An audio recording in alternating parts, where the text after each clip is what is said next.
How's it going, everybody? I'm Ethan. In the video today, we're going to be talking about sensor filtering. So in process, we typically use a lot of sensors in order to manage various processes in our equipment. So a lot of the time the input from those sensors isn't completely stable. Sometimes the input comes in too fast, or you may see multiple pulses during certain steps of the process, but you really want to see it when that input becomes more stable. So in the video today, we're going to be talking about that and different kinds of filtering that could be used in process. So without further ado, let's go ahead and get started.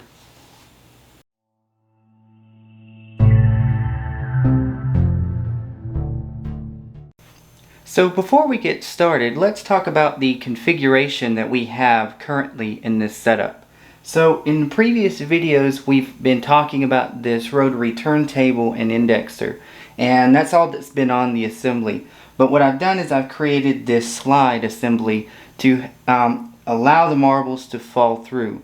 So what we're going to be doing in this process is, as the marbles come out of the indexer, they're going to start filling up in this slot or this slide area. And as you can see, I've got a series of 3 sensors located on the bottom that poke through holes on the top of the track. But what we're interested in is when the marbles fill up to a certain point. So the goal is that as the marbles fill up, we can recognize that and say, okay, well, when they get to a certain amount of fill, we stop sending or stop feeding more marbles into the assembly, because at some point we'll get too full and we won't be able to have any more in there. In addition, we can also use the input from the sensors to determine if we have marbles passing through that we expect to ensure that we don't have any kind of jam. So you see I have these additional gates that I've printed, and the idea here is that we can intentionally block off a section of it. And my plan is to create kind of like an alarm system to where saying, okay, if we send marbles out and these aren't already full, then if we don't see an incoming pulse at any sensor as the marble passes through, or we only see it at certain ones, then we can assume that the marble we've sent has become stuck somewhere. Especially if we start then seeing it fill up at the incorrect sensor and not the sensor ahead. So we can go ahead and shut down the system to ensure that we don't create any kind of backup or jam that could otherwise result in an undesirable effect. So I've created these gates which allow us to create a controlled point to stop marbles from hitting specific sensors. And I created one here and one here as well, and they're all the same kind of gate. And the same gate is at the bottom, and I may have something at the end that kind of unloads marbles as a second stage, or well, this would be a third stage. So right now I've just got a gate on it to allow easy unloading of marbles, but as of right now it's just going to collect everything all in one. Alright, so real quickly, I just wanted to show how the sensors are wired into the system. So as you can see here, the 3 sensors that we're going to be using have been connected to inputs 4, 5, and 6 on slot 2 of that I/O rack. The sensors have just been labeled and everything based on the same numbering convention as all the other sensors. Over here we have the labeling. You can see the first sensor is going to be the low level sensor, then the medium, and then the high. So let's talk about what kind of filtering that we could potentially do. So there's 2 major kinds that we could do in process that are used very commonly. And this would be a filter based on time, and then there would be a filter based on distance. So what about time? Well, essentially what we're going to do is we want to see that the sensor has been active for a specific amount of time, and until that is true, we essentially will ignore any of the input coming from that sensor. The same could be true for distance filtering. Distance filtering is very similar, but rather than based on a time, you actually are looking at how much distance has been traveled, let's say by a conveyor belt. So this would be a particular use case for if you were moving material through some kind of conveyance system. A lot of the time you could just use a timer, but if your conveyor belt speed can be altered in some way or isn't necessarily always constant, then a distance filter can be very beneficial, especially if you have some kind of motion feedback such as an encoder. In the case of our project, we do actually have both situations where we need to focus on time-based filters and position-based filters or distance filters. With the sorting table, we have that rotary axis that can be monitored with the encoder, and we can actually look at how much degrees of rotation have been acquired before we count the input into the program. Before we get started, I've already generated the tags for these. So with the sensors, I actually have already made a UDT, but we'll get into that in a future video. But anyway, all the tags are created for these new sensors. So the first thing we got to do is we have to map the new sensors input into our input mapping.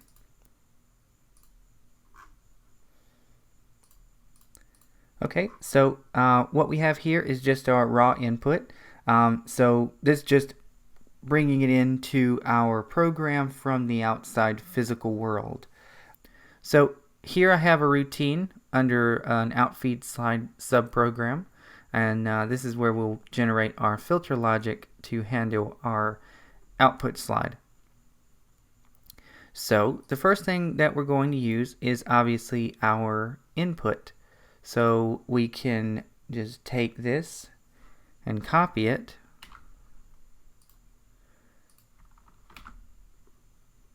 and we'll change this to an XIC. Alright. The first thing we'll do is just put it behind something like a timer. So we can just use a timer on instruction to do this.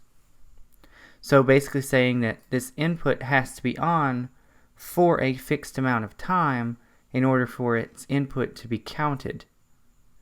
The same thing could be true for its off state. You know, if the sensor goes off very quickly, we may not want to necessarily lose the input right away. We may want to have that input stay on a little bit more consistently. Especially in the case where we're using the marbles, they can shift position very suddenly, and that can actually cause us to lose the input for a brief moment. But if we've tied it to some kind of alarm, we don't want to just automatically start doing something with it.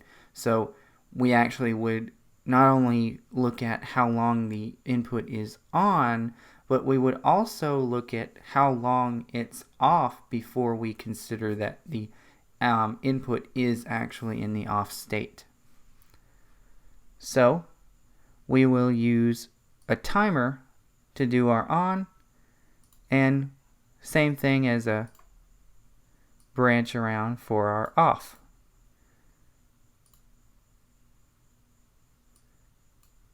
And we'll change the tags because they're incorrect.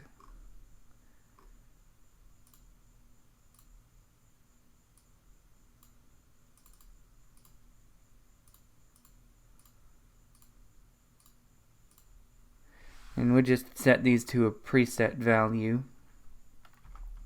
I'm going to go with 1 second for on. And we're going to go for 1 second off as well. In the case of the procs, it's on when there is material in front of it. However, in some scenarios, this may actually be the other way around. Let's take, for example, the photocell that we have on the sorting table. It actually works in the opposite way. When there's nothing there, we consider it to be on, and when there is something blocking it, it's considered to be off. But usually in the program, we actually more or less will want to see when it's in its off state, because that means the sensor is actually blocked by something. When it's not blocked by something, it's going to be on. So in this case, we may want to flip the bit internally. So we can actually make this as part of a configuration bit that can be altered in the program and allow us to flip the bit based on whatever state we actually expect it to be in. So what we could have is another bit that looks at this, and we call it an invert. And then we can use this same branch, which is effectively the same thing, but change the state of this input. So when it's not on, but we are inverted, then it's on. This allows us to easily control whether or not it's in an on state or an off state. So with just this part of the logic in here, let's go ahead and assume that this is all we want. So I'm going to put another branch around here, and what we'll do is we'll have a bit that looks at the done bit here,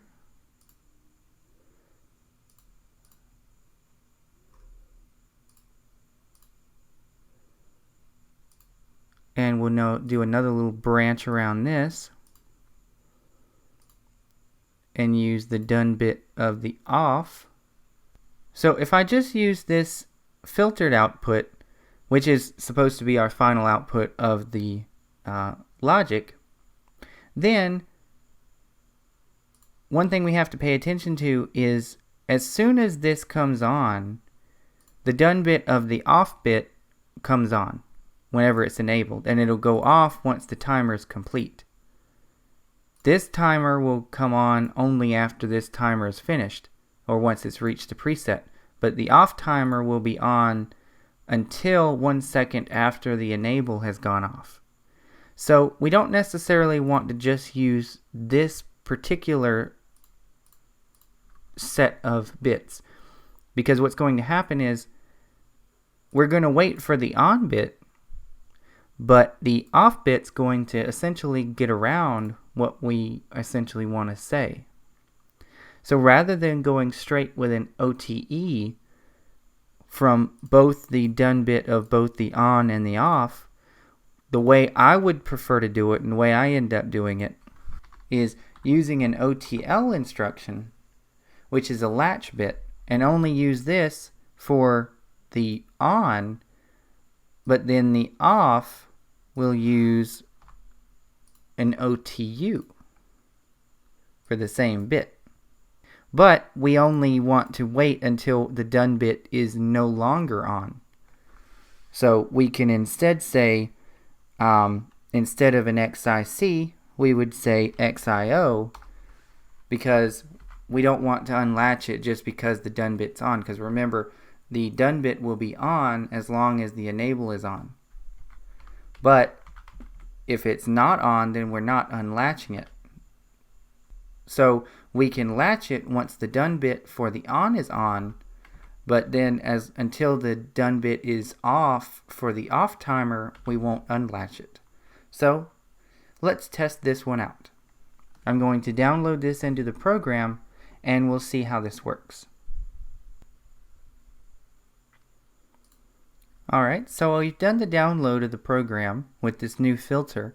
So I want to be able to have a way to show that it's working on the actual bench, because when we go over there I want to be able to show that this sensor is actually working. What I'm going to do is tie the filtered output to one of the stack lights so we can actually see when the sensor comes on with the filter and then when it goes back off. Alright, So the only sensor that I've set up with the filter is this middle sensor, or the low level sensor. So as you can see, the green light is currently off. If I just pass the marble across, then the sensor is coming on. But you'll notice that the stack light doesn't actually come on. But if I hold the marble down there for about 1 second, you see that the light comes on. And if I take it away, it stays on for that full second. Same thing is true if I left the marble there, it came on, but I let it kind of pulse on and off away from the sensor, but the green light stays on because the bit is still latched. Alright, so let's talk about distance filtering.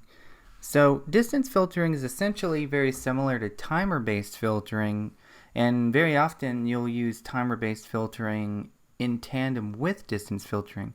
But the big difference here is that you're usually using some kind of position reference to determine when you want to monitor the sensor or not. So not only does the sensor have to be blocked for a certain amount of time, but this can also correct for any kind of false detection in the event that the object that we're monitoring isn't actually moving. So this could be good for conveyor belts in the event, like let's say you're trying to track a product. You want to make sure that it's there, but you don't want to false detect with, just random objects falling in front of the sensor, but that they actually have to be passing on the belt for a given amount of distance to be counted as physically there. So in our example, we have the rotary table attached to an encoder, and we can use the encoder position to determine whether or not we're actually seeing the object or not. So as you can see here, this is the time filter for the actual rotary table. The marbles, as they pass by, they're only in front of it for a brief moment. So the actual on-timer, the time-based filter, is very short, but is actually going to be present for a decent amount of time on that rotary table. So we can actually say that it has to be on for a certain number of degrees of rotation of the encoder. So one simple way we could do the filter timing based on distance is when the filtered bit is on, so we've already determined that the sensor is blocked for the correct amount of time, then we can start accumulating our encoder distance to determine where we are. We can say a new thing that says when the value is greater than the set point, then we consider our filter bit to be on. And we'll designate this as degrees. So we'll use a preset of 5 degrees.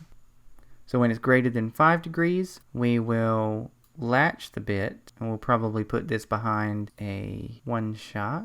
The next part to this would be a similar element, but we'd look at it for when we accumulate past our off preset. So it'd be the same tag, but it'd be in the off direction. So I'll add that real quick. Alright, so that's what this would look like. You'd have another thing, so when we've lost the filtered bit from the timer filter, then we'll accumulate a new distance and compare when we've reached the off filter distance, which we'll set to 5 degrees as well, and that will unlatch the bit. Alright, so the next thing after we've got the filter on and filter off bit, the next thing we're going to want to do is be able to, for one, clear the value of our last preset. So what I've got here is when we've got the filter on bit, we'll go ahead and clear the off timer value that we accumulated so that when we go off again, it will reset. The same thing is true with our filter on time, will be cleared when our sensor goes off. In addition, what we'll do is we'll also add a compare function. So what we'll do is we'll compare if our accumulated value is less than our target value will keep counting. But once we've reached our target, we'll stop counting. The same thing is true with this one. We'll compare to see when our off time accumulation value is less than our preset.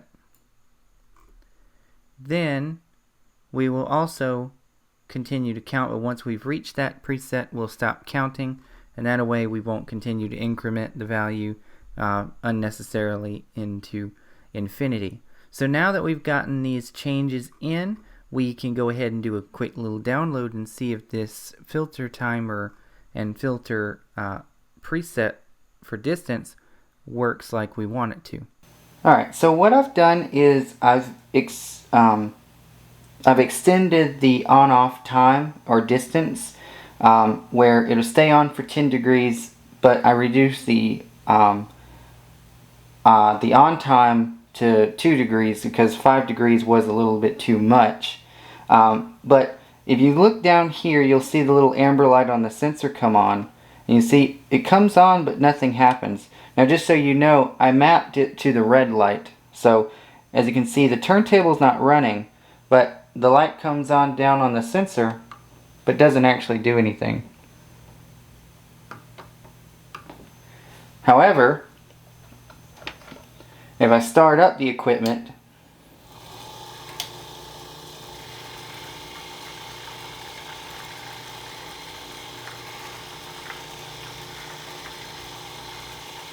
now if I put something there, you can see the red light comes on when something passes over the sensor.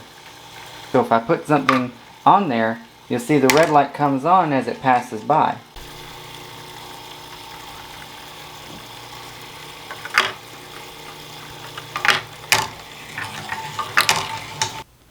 Alright guys, so that's pretty much going to do it for this episode.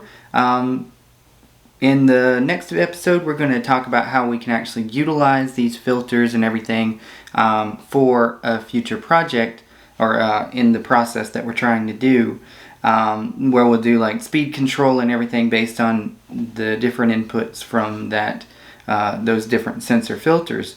But I hope you guys learned something very insightful and you know, a little bit of something different.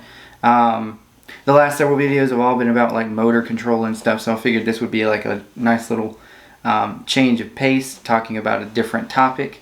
So like I said, on the next video we'll be talking more about the other elements of the process and how we're going to utilize these filters going through with the next series of functions. So if you like content like this and you want to see more, be sure to hit the subscribe button and check out some of my other videos if you haven't done so already. And I look forward to seeing you on the next one. Alright guys, take care. Bye.